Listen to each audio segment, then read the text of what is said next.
Hi everybody, it's Shanna with shannasweetsblog.blogspot.com, and I wanted to come show you today some ways in which I've altered the little wood pieces that I have bought from Dale and Diana McCrae. I just recently got some more pieces this week, and I'm not going to show you all the individual pieces because I'll put a link to her photo bucket page in which you can see. But I've ordered from her a few times, and so this time she sent me some thicker pieces. Normally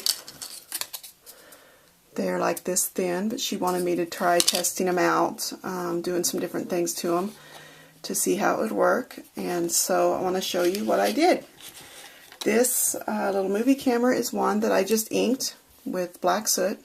Distress ink, just directly with an applicator. You can see, does a great job. You can still see the wood. I don't know, hopefully you can see it, but you can still see the grain of the wood in there. This particular one is this is the thin piece that I stickled.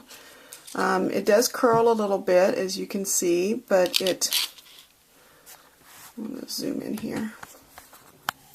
But see, if you put adhesive and hold it down, it gets flat again. So it's very fairly pliable. Now this is a thicker piece that she sent me, and it did want to bow just a tiny bit there in the middle, but as you can see, I can push it back down. If I put a little bit of glue there, it'll be down fine. But I like the thicker piece, has some nice dimension to it. This is a piece that I glossy accented. It's a thin piece. Now it did try to curl some, and I was afraid that it wouldn't go down as well as the stickle one did with the glossy accents. So I just put, because I didn't glossy accent the entire piece, just the clock face, I put, I weighted down the edges, 4 sides, to keep it straight, and it's got a little bit of curvature, but it does, my accents wasn't real thick, so it still has some give, and it's, you know, it's bendable.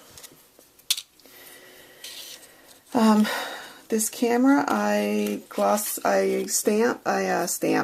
inked first with the black soot, and then I put stickles around where the lens would be, and so it did bow just a smidget, but it seems the stickles makes it bow. I guess it's just too much moisture, and it takes so long for the stickles to dry that's why it wants to bow a little bit. But I mean, I think it adds a little bit of character, no big deal. Then I have 2 Polaroid pieces here. One is a thicker piece, and one is a thin piece, and I glimmer misted. I don't know if you can tell. Both of them. This is with the Jolly Roger Red Moon Shadow, and this is the one with the copper or something moon shadow. So you can see here, I actually used a heat gun to dry these, and it's great. I mean, look at that. I mean, it works perfect. This one, of course, is stiffer, so it adds a little bit of dimension. I did put some stickles around the edge just because I didn't like the edge of my paper showing, because it's going to go on a cover. And then my last example is, this is a thicker piece of the fan in which I painted with just acrylic paint, and I really laid on the paint because I went in all the crevices. Tried to, at least. There's some that still looks like I need to do it some more, but it didn't warp or nothing. I mean, and even this one here, which is the thin piece, it didn't even warp. I mean, as you can tell.